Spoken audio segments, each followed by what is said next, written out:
Hello നമസ്കാരം, ഏവർക്കും marshal സാധിക്കിൻ്റെ പുതിയൊരു വീഡിയോയിലേക്ക് സ്വാഗതം. എൻ്റെ പേര് മാത്യു തോമസ് പണിക്കവീട്ടിൽ.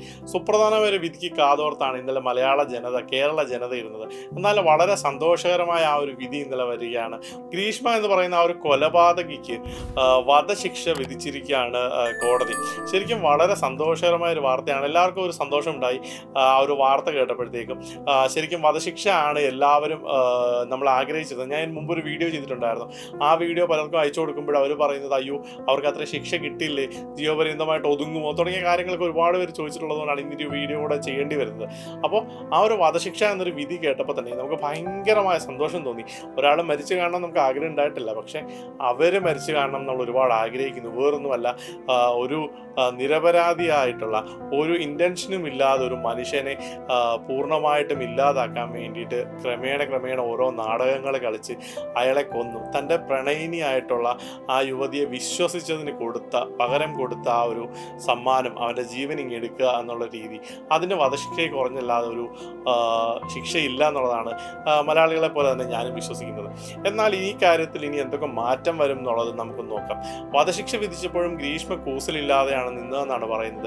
കോടതിയിൽ കൂസലില്ലാതെ നിന്നു. വധശിക്ഷ എന്ന് പറയുന്ന സമയത്ത് ജഡ്ജിനെ ഒന്ന് പാളി നോക്കി, വീണ്ടും അങ്ങനെ തന്നെ നിന്നു എന്നാണ് പറയപ്പെടുന്നത്. ശരിക്കും അവരുടെ മനസ്സ് മരിച്ചിട്ടുണ്ടാവും എങ്കിൽ പോലും ഈ ഒരു വധശിക്ഷ നടക്കത്തില്ല, അല്ലെങ്കിൽ വധശിക്ഷ വിധിച്ചാൽ പോലും നിന്നെ ഇവിടുന്ന് വീണ്ടും മുന്നോട്ട് മാറ്റിക്കൊണ്ട് പോകാമെന്നുള്ളത് വക്കീല് തീർച്ചയായിട്ടും പറഞ്ഞു കൊടുത്തിട്ടുണ്ടാവും.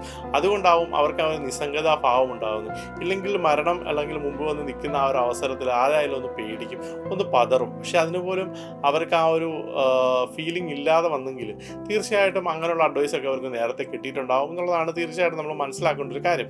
ഇതിൽ ജഡ്ജി ഊന്നി പറഞ്ഞ കുറച്ച് കാര്യങ്ങളുണ്ട്. ഞാൻ എന്തായാലും ആദ്യം തന്നെ ഈ വീഡിയോയിൽ ആ ജഡ്ജിനെ അഭിനന്ദിക്കുകയാണ്. തീർച്ചയായിട്ടും നമ്മുടെയൊക്കെ കേരളത്തിൻ്റെ ഒക്കെ ഒരു പ്രാർത്ഥന, അല്ലെങ്കിൽ കേരളത്തിനൊക്കെ ഒരു താല്പര്യം സംരക്ഷിച്ച ഒരു വിധിയായിരുന്നത്. നാളെ ഈ വിധിയുടെ കാര്യം എന്തോ ആയിക്കോട്ടെ, എങ്കിലും ഒരു ദിവസം വധശിക്ഷ എന്നുള്ള ആ ഒരു തണലിൽ, അല്ലെ ആ ഒരു വധശിക്ഷയ്ക്ക് വിധിക്കപ്പെട്ട കുറ്റവാളിയാണ് എന്നുള്ള പേരിൽ അവരറിയപ്പെടുമല്ലോ എന്നുള്ളതിൽ ഭയങ്കരമായ സന്തോഷമുണ്ട്. കാരണം ചെയ്ത തെറ്റിന് അനുഭവിക്കാണ്ട് ശരിക്കും പറഞ്ഞാൽ പോകാൻ പാടില്ല. അതാണ് വാസ്തവം. അപ്പോൾ ജഡ്ജി ഊന്നി പറഞ്ഞ കുറച്ച് കാര്യങ്ങളുണ്ട്. അതായത് പ്രോസിക്യൂഷൻ്റെ ഭാഗത്തുനിന്ന്, അതായത് എതിർകക്ഷിയുടെ ഭാഗത്തുനിന്ന് പറഞ്ഞ കാര്യങ്ങൾ എന്ന് പറഞ്ഞാൽ ഷാരോൺ മാനസികമായിട്ടും ശാരീരികമായിട്ടും അവരെ ഉപദ്രവിക്കുന്നുണ്ടായിരുന്നു എന്നാണ് പറയുന്നത്.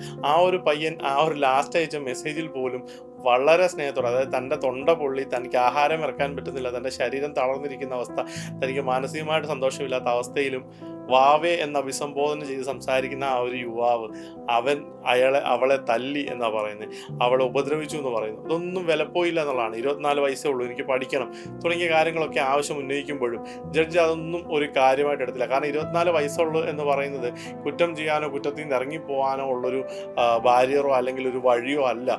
24 വയസ്സുണ്ടെന്ന് പറഞ്ഞിട്ട് കുറ്റം ചെയ്യാം എന്നുള്ളതല്ല ശരിക്കും മനസ്സിലാക്കേണ്ടത്. അപ്പം അതൊക്കെ ജഡ്ജി ഊന്നി പറഞ്ഞു. 24 വയസ്സുള്ളതൊന്നും ഒരു കാര്യമുള്ള പഠിക്കണം എന്നുള്ളത് നമ്മുടെ കാര്യമുള്ള കാര്യമല്ല എന്നുള്ള രീതിയിലെല്ലാം ജഡ്ജി അതിന് മുൻതൂക്കം എല്ലാം കൊടുത്ത് ഈ ഒരു കേസിൽ ഒരാളെ ഇനിയും പ്രണയിക്കുന്നവരെ വിശ്വസിക്കാൻ പറ്റാത്ത രീതിയിലേക്കാണ് കാര്യങ്ങൾ പോകുന്നതെന്ന് വരെ ജഡ്ജി പറയുകയുണ്ടായി. ശരിക്കും മനുഷ്യത്വപരമായ ഒരു വിധിയാണ് എന്നാണ് പറയപ്പെടുന്നത്. എന്നാൽ ഇതിൻ്റെ ഫ്യൂച്ചർ എന്താവും നമ്മൾ ആലോചിക്കേണ്ടിയിരിക്കുന്നു. തീർച്ചയായിട്ടും ഇവർ ഹൈക്കോർട്ടിന് അതിനുവേണ്ടി അപ്പീലിന് പോകും. ഹൈക്കോർട്ടിൽ അപ്പീലിന് പോയി കഴിഞ്ഞാൽ തീർച്ചയായിട്ടും ഈ ഒരു കേസ് കുറേ നാളും കൂടി എടുക്കും വിധി വരാൻ വേണ്ടി. വീണ്ടും അതിനെപ്പറ്റി പഠനങ്ങളും വീണ്ടും വാദങ്ങൾ കേൾക്കുകയും തുടങ്ങിയ കാര്യങ്ങളൊക്കെ നടക്കുമ്പോഴത്തേക്ക് ഒരുപാട് നാളുടെ മുമ്പോട്ട് പോകും. മുമ്പോട്ട് പോയിട്ട് ചിലപ്പോൾ ആ ഒരു വിധി അതിന് താഴേക്ക് വന്നേക്കാം. വധശിക്ഷ എന്ന് പറയുന്നത് ഒരു ക്യാപിറ്റൽ പണിഷ്മെൻ്റ് എന്ന് പറയുന്നത് അത് 2 വനിതകൾക്കാണ് വിധിച്ചിട്ടുള്ളത്. ആ 2 വനിതകൾക്ക് വിധിച്ചതും ഒരേ ജഡ്ജി തന്നെ ആണെന്നുള്ളത് ആണ് പറയപ്പെടുന്നത്.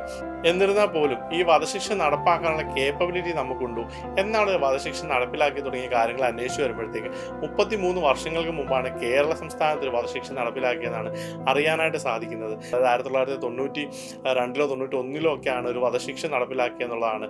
നമുക്ക് സ്വന്തമായിട്ട് സംസ്ഥാനത്തിൽ ഒരു ആരാച്ചാരുണ്ടെന്ന് പോലും തോന്നുന്നില്ല. ഇനിയിപ്പം അങ്ങനെ ഒരു വധശിക്ഷ നടപ്പിലാക്കണമെങ്കിൽ പോലും സർക്കുലർ ഇട്ട് ഒരു ആരാച്ചാരെ നിയമിച്ച് ഇത്ര ലക്ഷം രൂപ അവർക്ക് ഇത് കൊടുത്ത് അങ്ങനെ ഇങ്ങനെയൊക്കെയാണ് അതിൻ്റെ പ്രൊസീജിയർ എന്ന് ഞാൻ കേട്ടിട്ടുണ്ട്.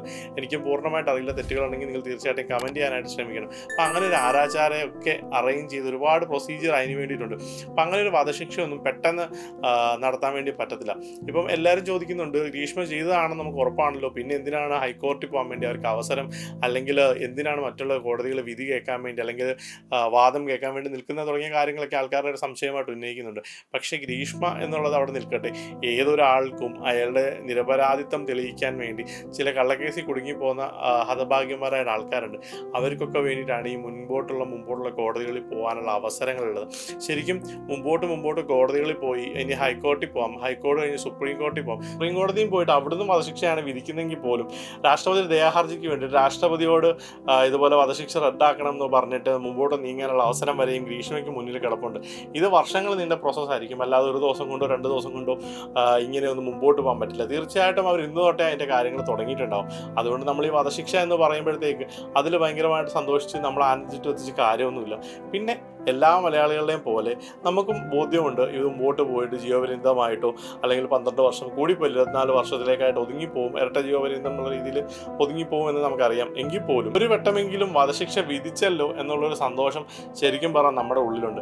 ആ ഒരു സന്തോഷത്തിലാണ് നമ്മൾ ശരിക്കും നിൽക്കുന്നത്. കുറ്റകൃത്യങ്ങൾ പെരുകുന്ന ഈ നാട്ടിൽ ഒരുപാട് ആൾക്കാർ ഇങ്ങനെയുള്ള കുറ്റകൃത്യങ്ങൾ ചെയ്യാനായിട്ട് വില്ലിങ്ങായിട്ട് വരുന്നു എന്നുള്ളത് തീർച്ചയായിട്ടും നമ്മളെ പേടിപ്പിക്കുന്ന ഒരു സംഗതി കൂടിയാണ്.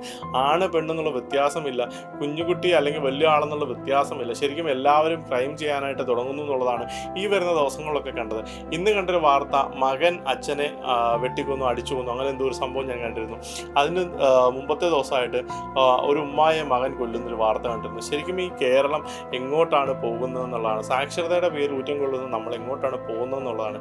അല്ലെങ്കിൽ വിദ്യാഭ്യാസത്തിൻ്റെയോ വിവരത്തിൻ്റെയോ കുറവൊന്നുമല്ല. എങ്കിൽ പോലും എന്തിൻ്റെ പുറത്താണ്, എന്തിൻ്റെ പേരിലാണ് ആൾക്കാർ ഇങ്ങനെ ചെയ്യുന്നതെന്ന് നമുക്കറിയില്ല. കുറേയൊക്കെ ഇങ്ങനെ ക്യാപിറ്റൽ പണിഷ്മെൻറ്റ് കൊടുത്ത് തൂക്കിക്കൊല്ലുമെന്നോ അല്ലെങ്കിൽ അങ്ങനെ നല്ല വിധി കിട്ടുമ്പോൾ മാത്രമേ ആൾക്കാർ പേടിക്കുള്ളൂ എന്നുള്ളതാണ് വാസ്തവം.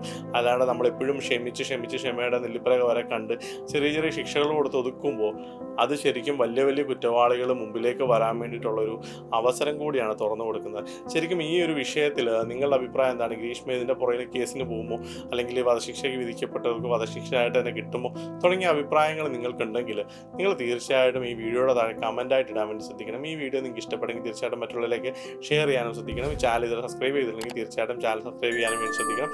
അപ്പോൾ അടുത്തൊരു വീഡിയോയിൽ അടുത്തൊരു വിഷയമായിട്ട് കാണുന്നവരെ നമസ്കാരം. Please subscribe now our YouTube channel, Mad Frames Magic.